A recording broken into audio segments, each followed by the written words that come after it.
Hey guys, it's Graham. What's crackin'? In the next chapter of What So Proudly We Hail, we are treated to a brief address from George Washington, speaking to a congregation of Jews in Rhode Island in 1790. Let me read it to you first in its brief entirety, and then I'll share my thoughts on its contents. Here we go. Gentlemen, while I receive with much satisfaction your address, replete with expressions of affection and esteem, I rejoice in the opportunity of assuring you that I shall always retain a grateful remembrance of the cordial welcome I experienced in my visit to Newport from all classes of citizens. The reflection on the days of difficulty and danger which are past is rendered the more sweet from a consciousness that they are succeeded by days of uncommon prosperity and security.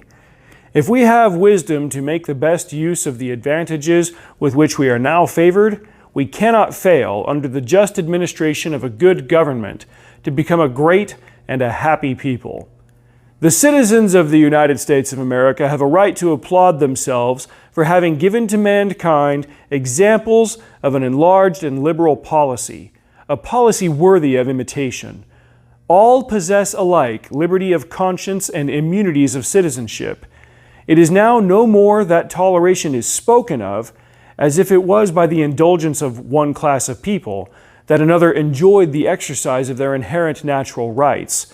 For happily the government of the United States, which gives to bigotry no sanction, to persecution no assistance, requires only that they who live under its protection should demean themselves as good citizens, in giving it on all occasions their effectual support. It would be inconsistent with the frankness of my character not to avow that I am pleased with your favorable opinion of my administration, and fervent wishes for my felicity. May the children of the stock of Abraham, who dwell in this land, continue to merit and enjoy the good will of the other inhabitants, while every one shall sit in safety under his own vine and fig tree, and there shall be none to make him afraid. May the Father of all mercies scatter light and not darkness in our paths, and make us all in our several vocations useful here, and in his own due time and way, everlastingly happy.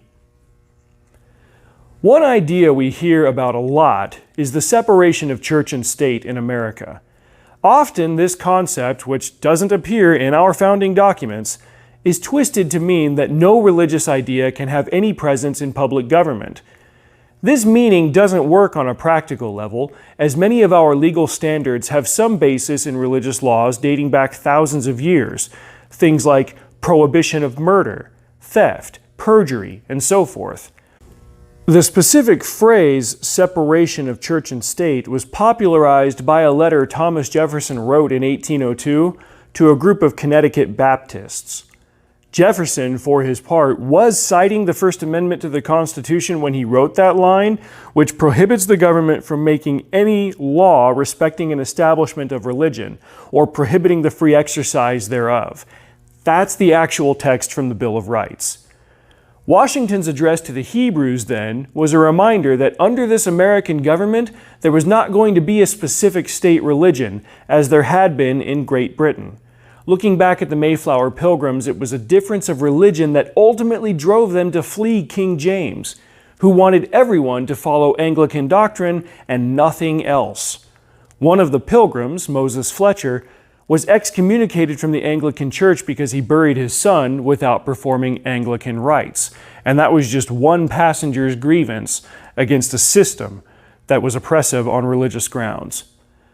While most of the founders and the signatories to the Declaration were some flavor of Protestant or another, they agreed that there shouldn't be an official state religion.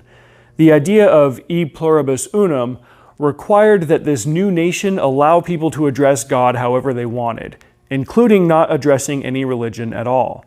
People are free to do this, they are simply not allowed to hinder anyone else from adhering to the faith of their choice.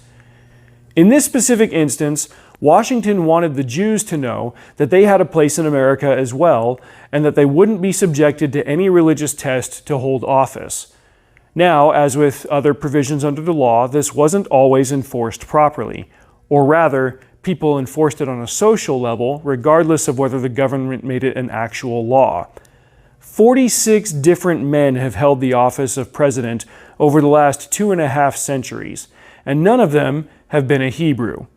The law isn't what's preventing that from happening. I'm not saying that it has to happen one way or another. That's not the question here. We still need to remember this facet of our laws in the 21st century. Quoting Thomas Jefferson, he once said, "It does me no injury for my neighbor to say there are 20 gods or no God. It neither picks my pocket nor breaks my leg." What really matters is the action of a president or any other public office holder. Will they uphold the Constitution? Will they protect the rights of American citizens? If they will, what do their personal beliefs matter? In 1960, it was a huge deal for John F. Kennedy to become America's first Catholic president. It's not so big a deal now for Joe Biden to be a Catholic president or for Nancy Pelosi to be a Catholic Speaker of the House. In my own lifetime, I saw the 2000 election play out when Al Gore chose Joe Lieberman to be his running mate. Lieberman is Jewish, and he'd have been the first member of that faith to become vice president, but Al Gore didn't win the election.